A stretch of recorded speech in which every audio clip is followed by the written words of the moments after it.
अस्वस्थतेची एक गोष्ट. धावत धावत धावत ती माझ्याकडे आली. सॉरी मॅडम, मला जरा उशीर झाला. घरातलं काम उरकलं नाही आणि एवढं करून नवरा माझ्याबरोबर आलाच नाही आहे. काल तर तो चांगला तयार झाला होता. मग ऐनवेळेस म्हणाला की त्या मला औषधच देतील, गोळ्याच देतील, इंजेक्शनच देतील आणि उपदेशच देतील. तुला काय करायचं ते तू जा, मी येणार नाही. ही आमची अनुभवाला येणारी, एस्पेशली सामाजिक संस्थांमध्ये जेव्हा ही अशी केंद्र असतात किंवा मार्गदर्शन असतं तेव्हा ही अगदी कॉमन आहे. ही सुरुवात अशीच होते नेहमी. म्हटलं बस, तुझी समस्या काय, तू का अस्वस्थ आहेस एवढी ते सांग तुम्हाला. मग तिने सगळी तिची कहाणी सांगितली. नवरा ही तिची समस्या होती. मग नंतर तिला असं वाटलं की नवऱ्याचा गुण हा एक दुर्गुण आहे, ती माझी समस्या आहे. नंतर म्हणाले की बाकी सगळं चांगलं आहे, पण हा दुर्गुण दूर झाला तर मी अगदी सुखी होईन.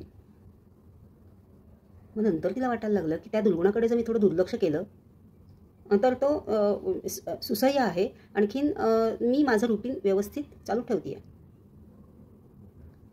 ह्याच्यापेक्षा जास्त प्रॉब्लेम असता तर कदाचित मला त्याने कोंडून ठेवलं असतं, घरी थांबले असते मी, किंवा त्याने मला मारझोड केली असती. तसं तर तो काहीच करत नाही आहे. मग ती अजून विचार करायला लागली. ती बोलत गेली. मग तिलाच गुंता सुटत राहिला. मग ती थोडी शांतच झाली. मग तिने थोडा पॉज घेतला आणि मग ती स्वतःच म्हणाली की हो, मला आत्ता कळते की माझ्याकडे काय आहे, काय नाही, मला काय खटकतंय आणि त्या खटकण्यावर जर काही उपाय असेल तर तो मीच शोधायला हवा आहे.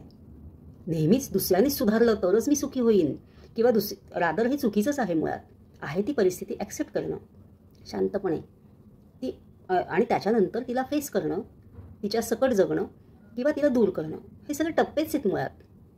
आणि अस्वस्थता कमी झाल्यामुळे ते टप्पे तिला दृष्टीपथास आले. समस्या सोडवायची असेल तर सर्वप्रथम तिला अस्वस्थतेच्या विळख्यातून मुक्त करायला हवे.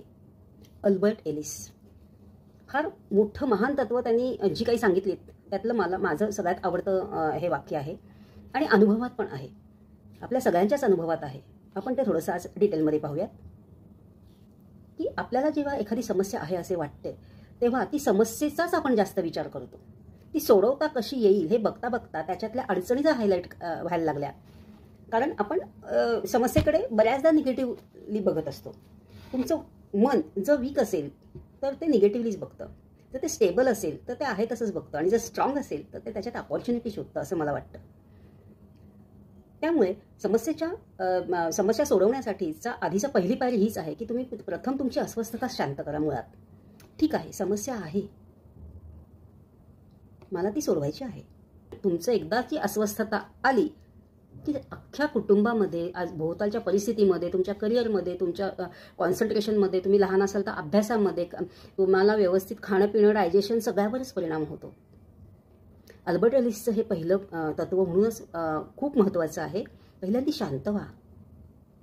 तुम्ही अस्वस्थ असाल तर शांतपणे बसा, थोडंसं दीर्घश्वसन करा, तुमच्या आहाराकडे लक्ष द्या. ठीक आहे, मी उद्या बघीन या प्रॉब्लेमकडे, आधी मला शांत होऊ देत.